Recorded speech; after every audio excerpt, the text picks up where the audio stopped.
Hey guys, and welcome to the first installation in this new coaching series. I wasn't quite sure where to start and figured it doesn't matter too much since I'm planning on making a video for each role and each rank anyways, but just because I happen to have two games ready, I went with a gold ADC kind of on the road to Plat. I wanted to go over two different players, both playing at the same rank, one being a game that I played on a gold 1 account, and one being a friend of mine who's a gold ADC. I wanted to show you how I took control of the lane, like what I was looking for in itemization, the mid game, how I transitioned my lead into a stomp late game, kind of all that kind of stuff. And then I want to look at the game of my friend through that same lens and how I looked at my game. And showed you where she struggled, could have improved, and kind of just each stage of the game. Originally, I was going to put both of those into this one video, but this ended up taking way longer than I expected just to even go over one game. So I'm going to end up doing this video in two parts. The first part being a review of my game and going over the gameplay, and the second one being a review of her game and her gameplay, but still with the same overarching concepts. And before we jump into this replay, I just want to give you a little disclaimer. Climbing is different for everyone. I'm trying to give advice that people can pick up and learn at different levels, but everyone has strong suits and weak points, and in order to fully utilize your skill set, you have to understand where you shine and where you struggle. So there's like a seesaw of skills, right? Like up here, you've got mechanics, and down here you got macro, and like if your mechanics go down, your macro goes up. If your macro goes down, your mechanics go up. And let's say like you have to be even in order to be like a perfectly balanced player, right? You have like 50% mechanics, 50% macro. You can take any percentage of that. You can be like the best you could possibly be at mechanics and be like 100% and 0% at macro, or vice versa. But you do have to have some kind of balance in between the two in order to climb. And some people say that you need like one or the other, like, oh, if you're here, you really need to get good at this, or like, oh, just learn the basics. But in reality, all you really need is just a strong enough combination of skills to be better than the players at your rank. So, for instance, if you have like really good mechanics and you get solo kills a lot, consistently winning your lane and losing the late game, then you can either try to hone in on your mechanics, which will be much harder to develop further, or you can try to get just like a little bit of easy macro stuff that would help you a lot and supplement your late game, and vice versa with macro and getting better at mechanics. So I personally think that I am pretty much run of the mill in both. I don't really stand out with my mechanics or my macro at my rank. And I think that this happens a lot in higher ranks because the better you get at one thing, the harder it is to improve. Going from like, I don't know, let's say you're playing a fight 10% as well as you possibly could have, going up to 50% as good as you possibly could have. That's a massive increase, and you're going to be dumpstering everyone else with your superior mechanics. But if everyone's already at 95% of their peak potential, and then you get to 96%, that little difference could mean something if everyone's at 95%, but it would be a lot easier to bump up your other skills by a massive portion than just that tiny bit in whatever you're already good at. So it's definitely important to have a good balance of both, just for like saving time and being more efficient. Now, sorry, that's kind of a long background, but that will still hold true for every rank and every role. But different roles and different ranks have different requirements you need to meet in order to climb. And at a gold level, going for Plat, you should start to learn maybe one or two things that can help you with where you struggle, but you don't need to completely overhaul your playstyle. So, I don't know, like, let's say you are a solo killing god. You don't need to like focus on macro and just spend, I don't know, the next year learning about it. You just pick like one or two tips and try to make sure you can implement those in your games, and you'll be winning so many more. And same works in reverse. Just get one or two tips on something that you're not the best at, and it'll help you to improve so much, just because if you do struggle with that, it'll improve your gameplay by leaps and bounds. Before we jump into this video, I would like to remind you that liking and commenting and subscribing, all that stuff, helps me out so much. It's one of those things that I kind of learned to tune out until I started making videos and I saw the very real effects it has. So yeah, I just wanted to remind you all, say thank you so much for watching. Just like in the first place, even if you don't do any of that, thank you for being a viewer on my video. So yeah, if you want to help out grow my channel, please do that. But regardless, thank you for being here. I hope you like this video. It's my first attempt at this kind of content, and I don't know how boring or interesting or useful it'll be, but hopefully I can help you learn something. So just for that first like fight in the jungle, I know that I used everything and Zaya used everything. So I know we're still even right now. So if I can get the jump on her, I'm ahead. But if you get invaded and you use all your sums, but you're 2-0, make sure you're still a little bit careful. Because even if you do have an item advantage, it can be overshadowed by positioning and, more importantly, sum advantage. So, going through lane. First thing that we need to touch on, just right when we start this lane. We don't have wards, and it's about to be 2:30. There's two... Here, I'll turn this to blue side so you can't see where the junglers. There's two times that matter the most when it comes to playing lane phase and avoiding jungle ganks. It's 2:30 and 3:30. 2:30 is when most junglers finish their first 3 camps, and 3:30 is when the scuttle crabs spawn, and most junglers are either finishing their last camp or they're going for a gank right before 3:30 and then going to scuttle, or maybe they're doing it right after. But right around 3:30 is when you need to be aware of jungle ganks from scuttle, and at 2:30 is when you need to be aware of 3 camp ganks. So this Kha'Zix could have known, hey, bot lane used all their sums, I want to get a kill in, so I'm going to sit in this bush, or maybe I'll walk around and wait for my bot lane to get here, and then we'll fight them. So at 2:30 is when I need to either be aware, I need to ward this bush, I need to make sure that they're too low to go in, or I need to make sure that I'm just backing off altogether. So we don't have a ward, but we are level 2 and they're level 1. So even if Kha'Zix does come in here, we'll just kill him and walk out, because we're so much more ahead than them. So although this is normally a really scary time to be at, because Zaya got here so late, we're actually safe in this situation. Although I am still playing completely on the bot side, because if he does come from here or if he comes from here, I want to be as far away from possible, because if I'm autoing him when he's walking at me, he's going to die. If I'm standing right here and he jumps on top of me, I'm going to die first. No matter how far ahead I am, if I'm standing on top of a melee character as a ranged character, I'm going to die. So just make sure that you play away from the walls where they might be coming. And it's so okay to give CS to win the lane. I think a lot of mid laners do this, but ADCs don't do it as much. You want to be giving up CS at every situation, so that way you can poke them down and get more CS in the long run. Obviously, don't give up CS for no reason, but like, here, let me go back a little. Like right back here, right? I have to give up a caster, but I end up dodging the Seraphine ability and I get an auto back off on it. So I end up winning this trade by quite a bit of HP. I take a lot less damage, and all I miss is one caster. That 17 gold will turn into a lot more gold in the long run, because I'll either kill her or I'll push her out of lane. So it's good to set up your CS, right? Like, get your CS when you can. I missed that one. And then go for poke. And then I miss another CS, but I get more poke. It's better to get kills than it is to get CS. The only reason people focus so much on CS is because it's consistent. You're not going to get kills every game. You're going to get CS every game. Another very important thing is we're approaching that 3:30 mark. If I didn't see Kha'Zix here with my mid laner, this would be a time where I need to back off, because I'm too low HP, I'm too low mana. I'm definitely going to die if I don't either play against this wall or just run away after shoving this wave. But because we know he's here, I can play as aggressive as I want. So you can see we're like spam pinging on the tower, because I want to poke them as hard as I can. They have nothing to save them. The mid laner's stuck mid, the jungler's stuck top.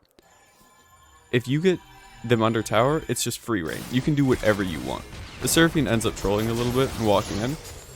But now, this is another situation. I feel like you could choose to either, okay, I got my free kill, I'm going to walk out, or trade kills. You should always trade kills if it means they're going to lose XP. So, ideal situation, I trade 1 for 1, and she loses this entire wave. But also, Rakan, if he goes in first, I can kill her guaranteed, and it's still 1 for 1, and I get even more ahead, because now I don't die, and so I can reset faster. Actually, dying might be fast reset at this point, but I do have a bounty, so it would be better for Rakan to die.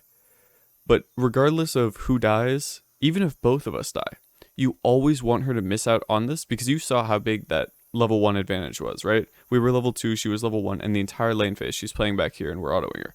So if we dive her here, she gets put so far behind. So I'm like thinking like I want to go in. And always use your abilities that take longer first. If I auto attack her and then W, I'm going to die to the tower. If I W and then auto attack, I'm not going to die to the tower. If she dodges the W, hopefully Rakan hits his, and then we kill her.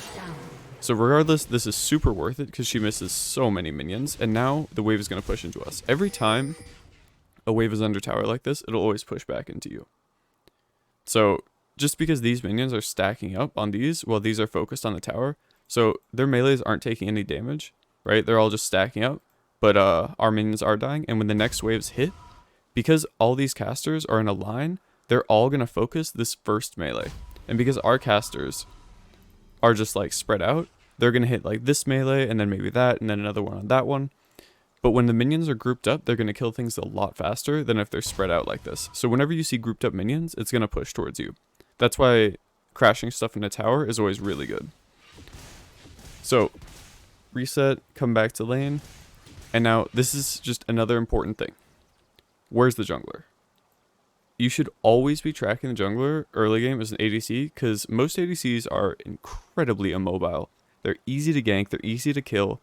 The only thing that kind of like protects them is supports, but sometimes you'll have a Sona, sometimes you'll have a Yuumi, sometimes you'll have just like a Soraka, something that is easy to get ganked. Maybe they can keep you alive for a bit longer, but if they lock you down and have the DPS, you're always going to die. So you need to make sure that you get in the situations where your supports can peel you. Don't just like play up here with no vision and then expect your supports to constantly save you. Like their job is to keep you from getting picked off when you shouldn't. Like if I'm under tower and I have a Rakan here with me, I shouldn't be getting dove. Like Rakan's job is to stop me from getting dove. If I'm up here, that's on me. That's my fault. So it's about to be 4 minutes, right? 3:30 is when that first jungle fight happens. We ended up invading Kha'Zix on his red.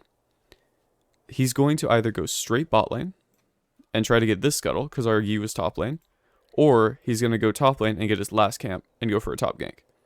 I think it's very unlikely that he's just going to go for one camp when all of his camps are about to be spawning and he knows the E is topside. So my guess is Kha'Zix is going to run straight bot lane and we need to play accordingly.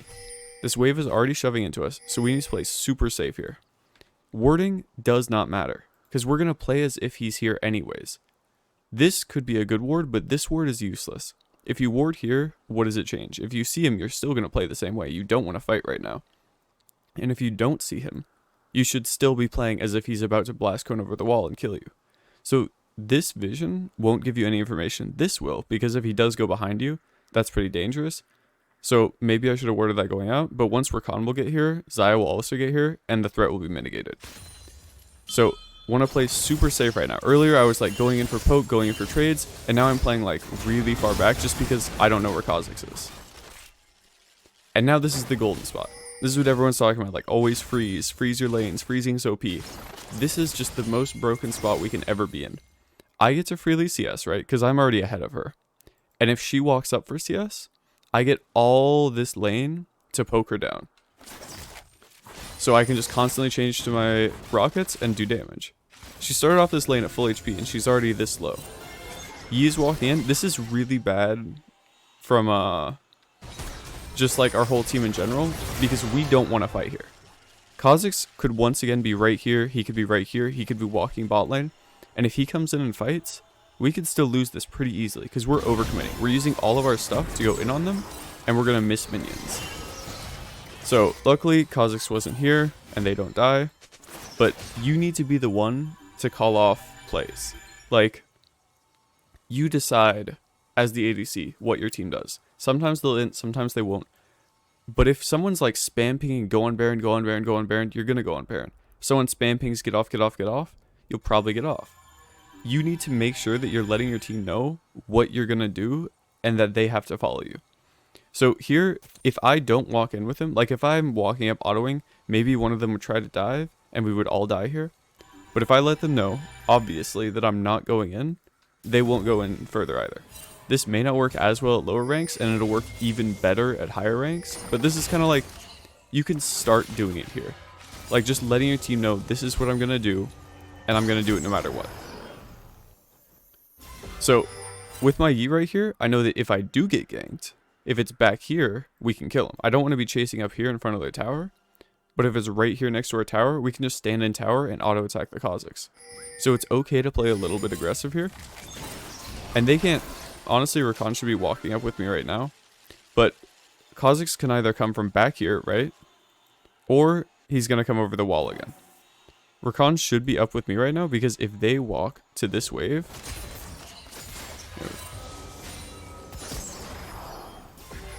So, she just used her abilities. We saw Xayah E, we saw Seraphine E, so they have nothing up. This is free time to poke. And if the jungler is here, he's not in this bush. You just checked it. He's not in this bush. We have it warded. So the only place he could be is over here, or taking his camps that just spawned up here. So it's totally fine to walk up and poke here, as long as you don't play right here. So I'm trying to get the kill. I want to go in. I end up walking a little close to the wall, but it works out. And then we see Kha'Zix back here. Do not try to rotate to plays that you can't do anything about. If something goes wrong, it goes wrong. Don't try to save something that's awful. This Kha'Zix is low HP on Krugs. I kill Seraphine here, and now you see Kha'Zix, right? Kha'Zix low HP on Krugs. Do you run all the way over to Krugs here?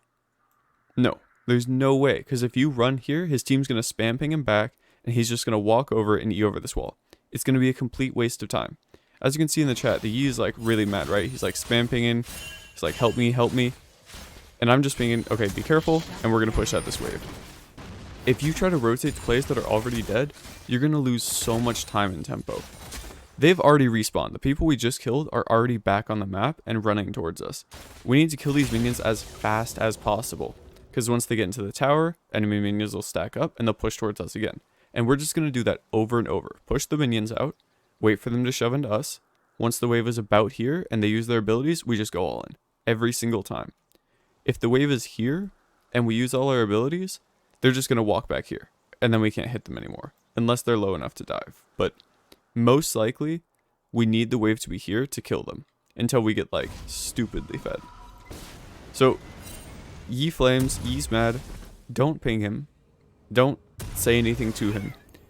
If you take your team's mental down, you're going to lower your chances of winning. If you genuinely want to win, if you genuinely want to climb, you need to learn to just say nothing in chat.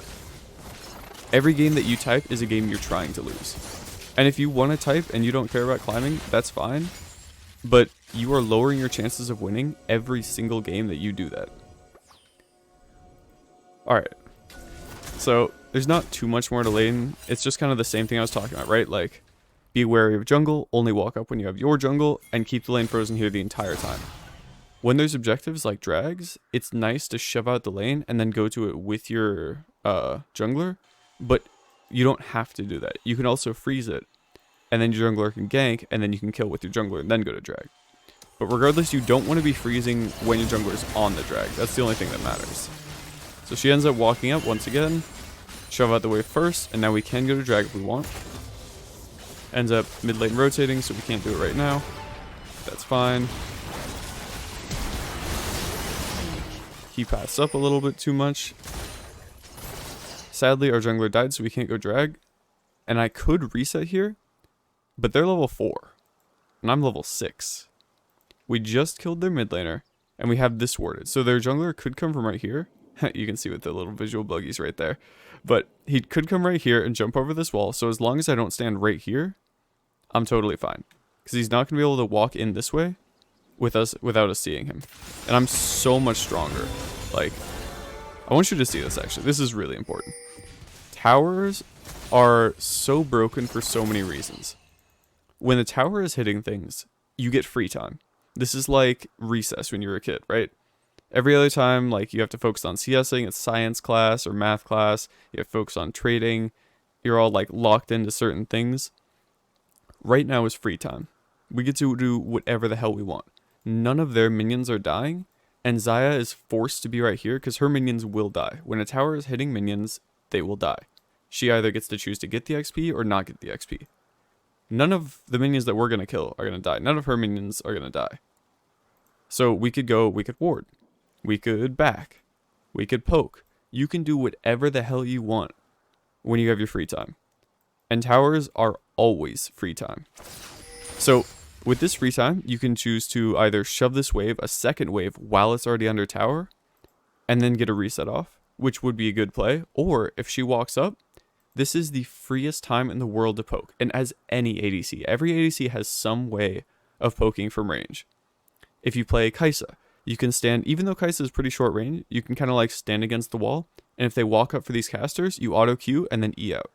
And you do it as the tower shot's coming down, so you don't take a tower shot. If you're playing Jinx, super easy, or Caitlyn, you just auto attack them from range because they have so much range. Same with Ashe, you can press W or you can just auto attack. If you're playing Lucian, you can Q through these minions. Every ADC has some way to poke while they're under tower. Ezreal is amazing at doing this, especially if you kill the wave first. It's like unplayable to play under tower against Ezreal. Like I'm sure you felt it yourself. If you're fighting in the middle of the lane, you may be hit by like 1 Q, maybe 2 Qs.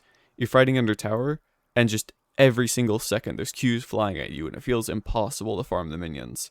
Same with like against a Xerath or a Jhin. You always want to be wary of towers and keep that in your mind. Like this, every time she walks up for a CS, she takes 1 auto. Like they just went from full HP to a little over half from just 1 wave. She's walking up to hit them again, and I'm going to hit her again. My goal is to bring her as low HP as possible. We get the plate. This is about time where it's like, alright, you either dive them or you go for a reset. Because now you're kind of overstaying, right? She ends up totally trolling it, so we get a kill. But if she didn't do that, we would have maybe shoved this next one and then backed right here. Because you can kind of like, you can get away with being a little bit greedy here and there. Especially if you like know where the enemy is.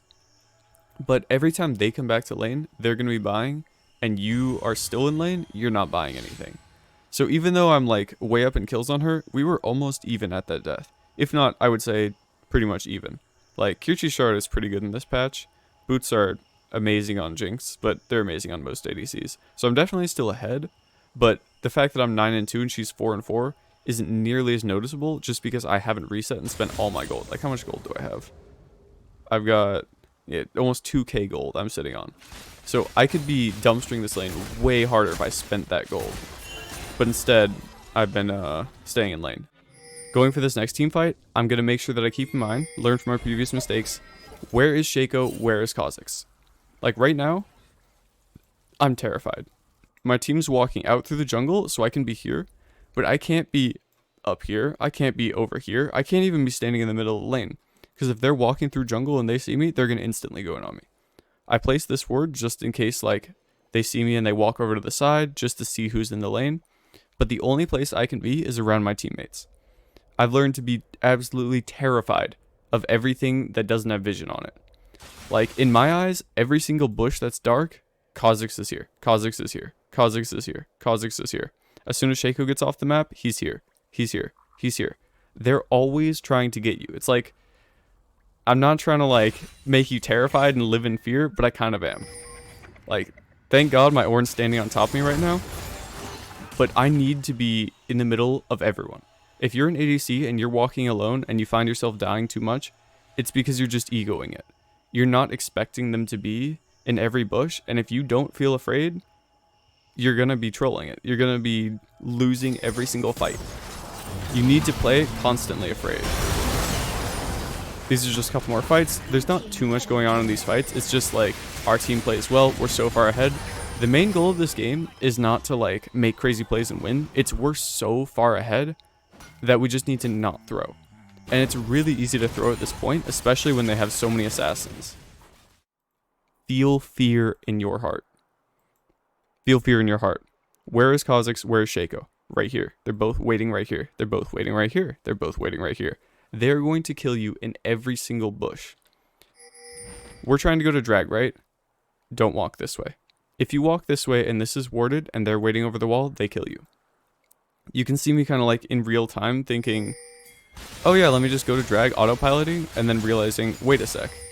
Like, I'm about to walk in, I'm like, wait a sec, I'm gonna die if I walk in there. Every single bush is danger. You need to get to your team as fast as possible, and then you can walk around. So I'm gonna W every bush I walk into. Luckily, we see them up here, but there's Shaco. Never walk into a bush blind unless you know for a fact either your team can back you up, or you already know where they are. So this fight is gonna be the exact same. Where's Kha'Zix? Where's Shaco? We just saw Shaco Q over this wall, so we know Shaco's down here somewhere, and we see Kha'Zix here. So I need to stay away from right here, or I need to have my finger just waiting on F. Like I said, an ADC's job is to survive until they can do enough damage. You just need to press A and let your character auto attack. Lots of players in like bronze or iron, I feel like they would play better if they just clicked on the enemy champion and took their hands off the keyboard. Like, when you're playing ADC, you just need to click on the closest enemy champion and just wait to live. Like, if Kha'Zix is going to come in, I need to flash. If Shaco comes in, I need to flash. Your only job is to click on the closest target and live. So I'm just going to walk up, and I'm just going to live. I'm not going to run in, even though Ornald's going. I need my team to be here. I see Seraphine E, which is one of the few things that can damage me. Kha'Zix is walking up, Shaco's walking up. In the back of my mind, I know I just need to play along here. That's all I need to do. Just play away from where they are and make sure that I'm always ready to dodge. I see them use all their abilities, Xayah ult and Seraphine stuff. There, Shaco goes in. And now it's just GG and we win the fight. If I play this exact same fight, only I'm standing right here instead of up here, this Kha'Zix, instead of going on... Look, Kha'Zix and Shaco go on Galio. If I was right here, they would go on me. For sure. But when you're playing an assassin, if you guys play assassins, you know this as well. You're team fighting, and you see that you're about to lose the team fight, you start getting antsy. You're like, I haven't killed their ADC yet. I need to do something. Everyone in a team fight is feeling that, like, I need to do something. I need to do something. Everyone feels a little bit of pressure, and the further behind they get, the stronger that pressure becomes. You want to make them crack. You want to force them to go in on your tanks. You want to be so hard to kill that they just can't stand it and they need to go in on someone to stop their team from losing. These guys are feeling a bunch of pressure. They're terrified that their backline's going to die and that they're going to lose the game off of it. So they go in and then ends up being a bad decision and then they lose the game. This is pretty troll. I should have waited for my Ornn. This is what I would like tell someone else they're doing a bad job for doing. This is like, okay, my team, we could win the fight or we could lose the fight right here.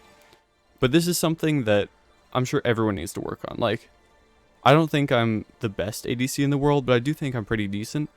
This is a massive mistake that I think everyone makes at all ranks.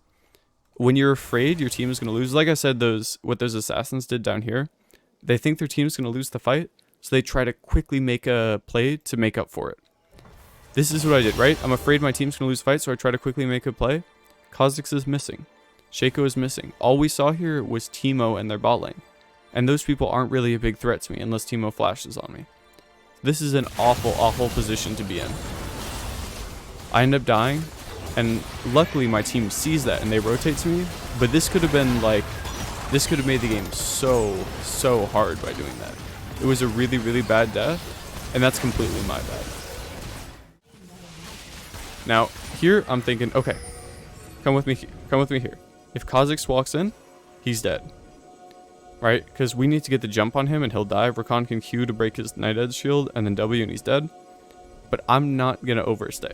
Like, lots of people do this a lot, myself included. I'm like the king of overstaying. You saw it early game when I was playing up with that tower trying to get pressure for drag.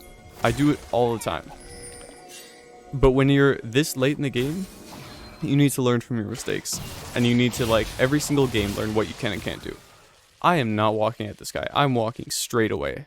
I am, like, terrified right now. There's ants in my walls. I hear them while I sleep. This is scary zone. So I just walk straight away from him. If there's a Shaco waiting over here, if there's a Teemo rotating down, Seraphine was rotating up, we're going to be fighting a 2v4. I'm going to die. I'm probably going to accidentally ghost. I'm going to lose my GA, and my team's going to lose the game off that. I'm sure you guys have been in that position before. Like, you're so far ahead, you get one bad death, and it feels like your team falls apart. It's like, my team's so useless. But in reality, I have all the resources, I have all the farm, I have all the kills. This game I happen to have a lot of assists too, but I have all the resources. It's my job to carry. If I don't carry, if I get caught out, if I die, we lose. ADCs have a lot of responsibility, and you need to play like it. Like, you can play for fun, you can play like a psychopath, but you need to realize that you're trolling your entire team by doing that. If you don't care, go ahead, go off king. But if you do care, then make sure that you are aware of what's going on around the game. Because, like, this Rakan knows, right? I was able to make him trust me this game, so he's just going to follow me around. Which, lots of your supports, you may not realize it, but they will do that. Take it from a support player. If I see an ADC who I feel is competent, they don't get caught out, they always seem to be alive in fights, they're always, like, just sitting there auto-attacking someone, even if they're not, like, doing an amazing job. If my ADC is alive, I'm going to protect them. If I'm team fighting and I feel like my ADC is always dead, I'm going to, like, get tilted, think they're bad, and then go try to peel my Galio instead. Or go try to peel my Master Yi, who is not very strong at this point. It's like, you need to make sure that they trust you. Because if you don't have trust, you're not going to do anything. All I need to do is just do as much damage as I can and not die. Deal damage, not die. I could be like going into their towers, and I probably will at some point, but I'm going to wait until they use all their abilities first. All their abilities just came out, Kha'Zix has no E, and now we just win the game.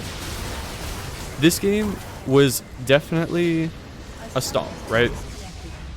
I was way, way stronger than they were this game. And a lot of it happened in the early game. I think there's a lot more early game that I did good than late game I did good. I think late game I made a lot of mistakes, but I think it's easy to learn from both things. Like, I think the mistakes I made are able to be learned from, and I think the things I did right are also able to be learned from. Hopefully you were able to, glean some information from that, and I wasn't just incessantly talking for however long I've been talking. It feels like I've been able to bring up some pretty decent points, but I do want to condense it down a bit further, because I want to make some tips that are actually applicable to gold games, and not like a million tips like most coaching videos are. Like, I feel like this video has just been, I'm walking through my gameplay saying like, oh yeah, kill them here, oh yeah, kill them there, don't walk up here. I want to give you some general overarching guidelines that can apply to every single one of your games. Alright, back at it again with the MS Paint in order to help you guys out and get my thoughts down here. So, yeah, like I said, I feel like I was talking a lot about a lot of different things, but I tried to focus in on a couple things, and a lot of it could be summed up into a lot less than what I was saying in the moment. So, I do want to leave you guys with two things. Two for early game and two for late game. So if you're really good at macro and you want to work on your early game, try to focus on those two early game tips. If you're really good at early game, you want to focus on late game, try to focus on those late game tips. If you just want to learn everything, listen to all of them, do as you please. But I'm going to leave you with two things for the early game, two things for the late game. So, early game, try to focus on the jungler. This is really, really important because so many of your games you will lose from getting ganked at like 2:30 or at 3 minutes. Like, you won't be paying attention, you'll be pushing out, you're playing to a Jarvan, he'll either level 2 or level 3 gank you, and you'll just die, and your lane will be over. You saw what happened with that Xayah. We were pretty much even, and then as soon as I got that first push off, and we killed her, the entire lane snowballed from there. So the main thing you want to focus on with junglers is it's good to always track them, but 2:30 and 3:30 are the most important times, just because those are the ones that will stay the same throughout every game. Every jungler is going to have different paths and do different things. There's going to be like weird things that happen. Maybe they'll get invaded, maybe they'll invade, maybe like a laner will do something different. So they're going to slightly change, and the longer the game goes on, the more those little changes will affect the timings. But easy times to remember are 2:30, 3:30. This is right about when you're hitting level 2, like right off the second wave. And this is right about when you're hitting level 3. So before and after you hit level 3, be scared. If you need to, you can place a ward. But if you know that they're on that side of the map, there's no point in warding. Don't walk up and ward a bush that they could be standing in, because then you're just going to die. Just play as if you already know they're there. Lots of people use wards to like confirm something they already know, but you don't need to confirm it. One, that's a waste of a ward, and two, you're just asking for them to jump in on you and kill you. Especially because when junglers see you walking up knowing you're going to ward, they're just going to go in on you anyways, and if they trade half your health for half their health, you still lose lane off that. So make sure you either have it warded before these 2 times, so like right after you push the first wave, you drop a ward, or if you're getting pushed in, you're totally fine. But basically just be wary of the jungler at all points in the game, but these 2 times are the most important. As well as your jungler is going to be opposite their jungler. So like, this is the map, right?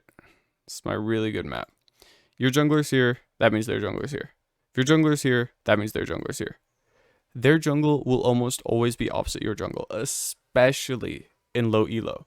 If there's like a dragon up, right here, both junglers are going to go to it. There's a chance that their jungle will be somewhere else, their jungle could invade, but this is the safest bet.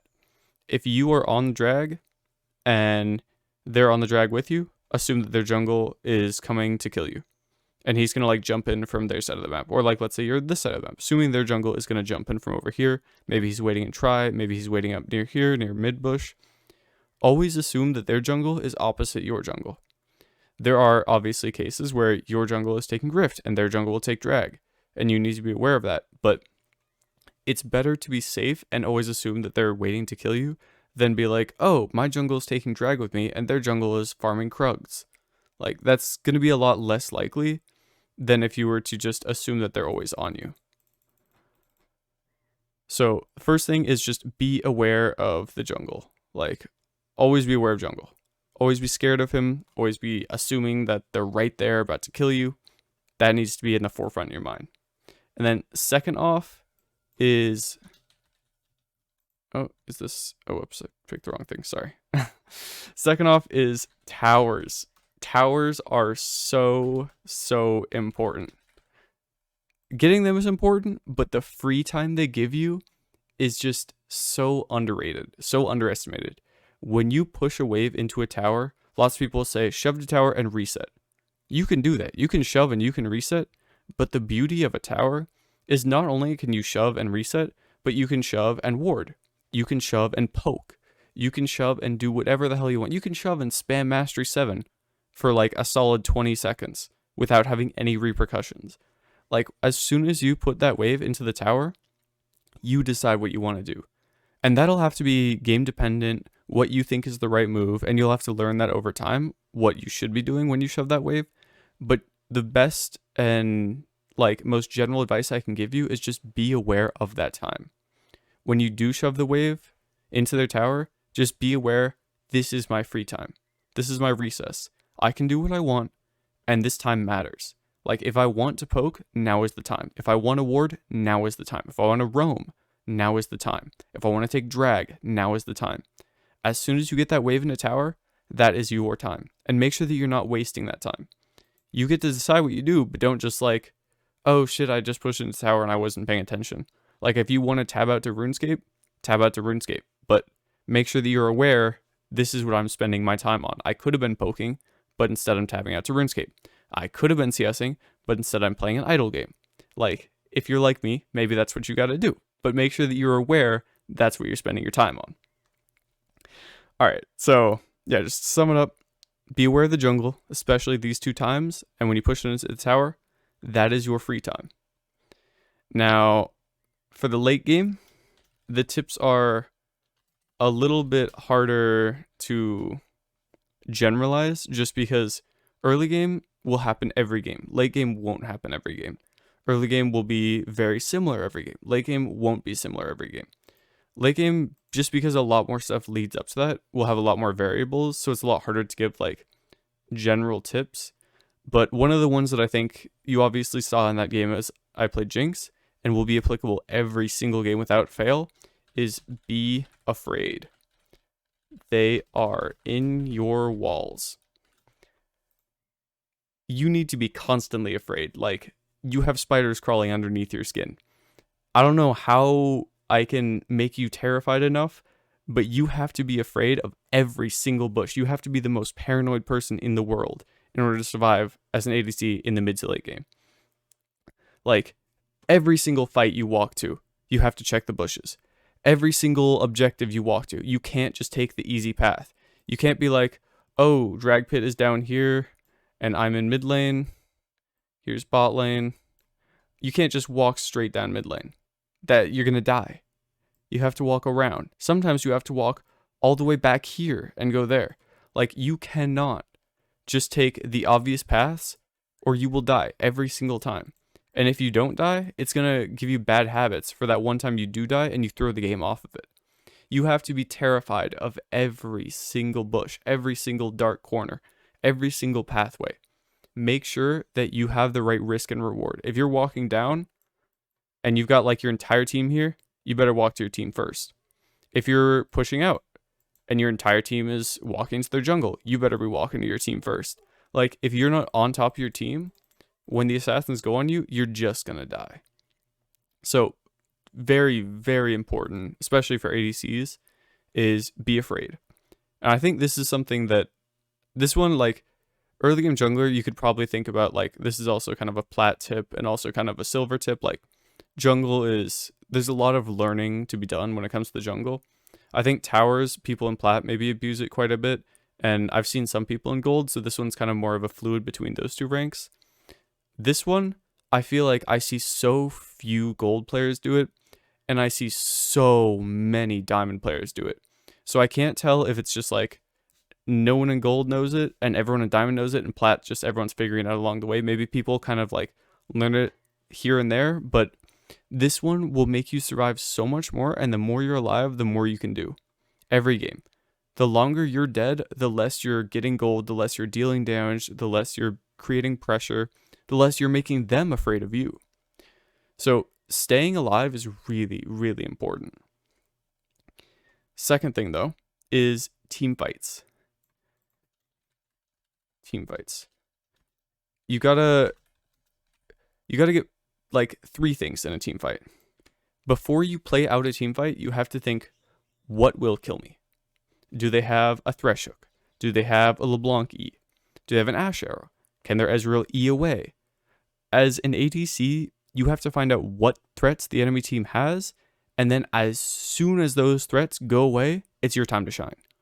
So like, sometimes they'll have a tank who 1v9s your team without even pressing a button, and an assassin who one-shots you. That is not what I'm talking about. You can't solo carry the game when that stuff happens.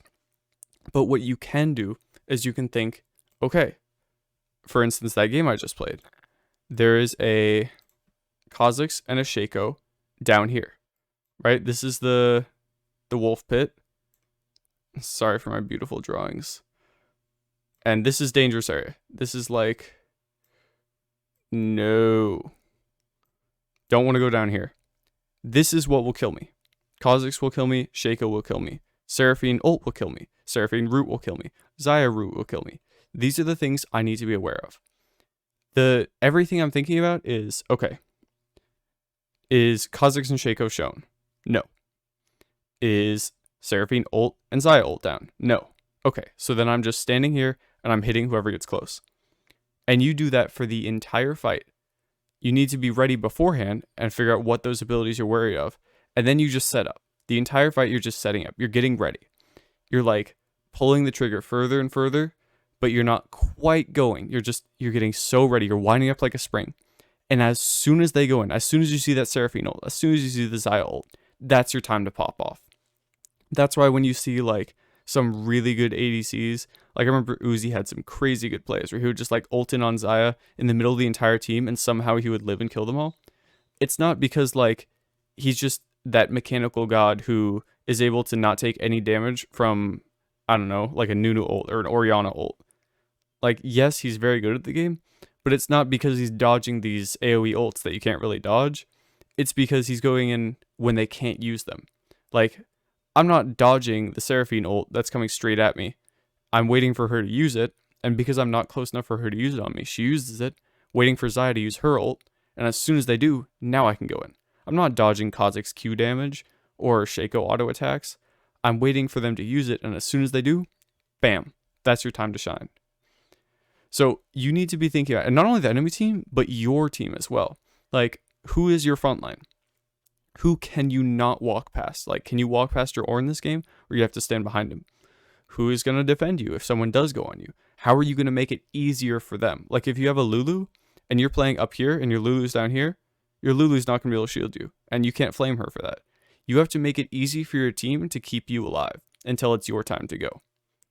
So that was like kind of a lot, but my main thing is I just wanted you guys to know these couple tips. Keep in mind when you're learning about the early game, the jungler.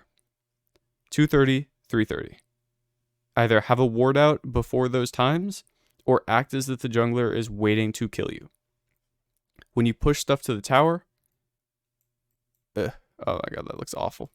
When you push stuff to the tower, that's your free time. Do whatever the hell you want, but you better make use of it. Because if you don't, then you're just wasting so much potential from your lane phase.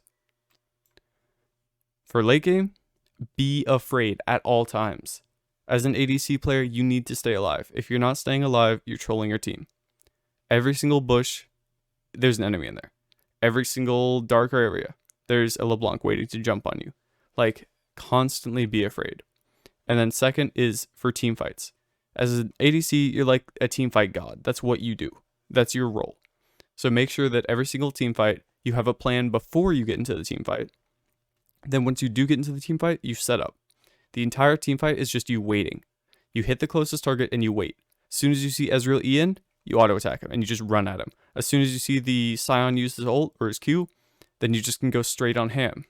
As soon as you see, I don't know, Thresh Hook, Seraphine ult, Alistar combo, Galio E, any ability that they need to survive, as soon as you see it, that's your time.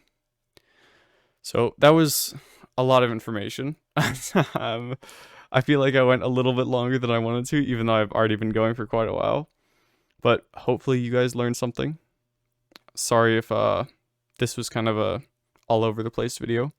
But yeah, try to take these tips into your games. Try to focus on just one thing. Like out of these 4, even just one of them, if you can focus on it and start doing it better, I guarantee you will have so much more success at that stage in the game.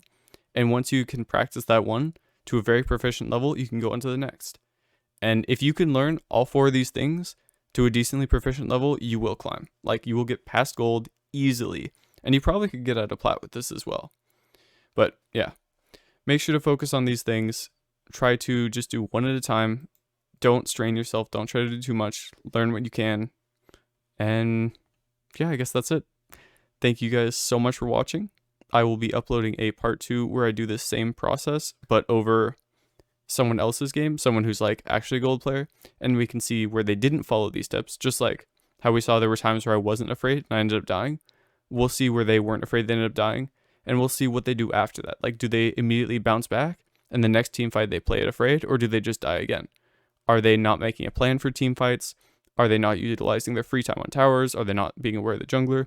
We'll see like how they play the game and what they could improve on, and hopefully that'll give you guys a better example of like a more even game that is at your rank and what you could do to either get a lead in that game or just full on carry the game. So with that all being said, once again, thank you guys so much for watching. I hope this has been as pleasant experience for you as it has been for me. I had a lot of fun making this video, and I'm already like excited and thinking of things I can go over for the next one. Let me know in the comments below if there's something I should change, because I'm sure I have a long way to go. Just like there's things you guys can learn in League, I have a lot to learn about editing, making videos, writing scripts, all that stuff. So let me know what I did right. Let me know what I did wrong. Don't hesitate to give me advice. Not only will it be a comment, which is nice for the algorithm, but I also just love reading them. So yeah, have a great rest of your day, everyone, and I will see you again next time. Peace.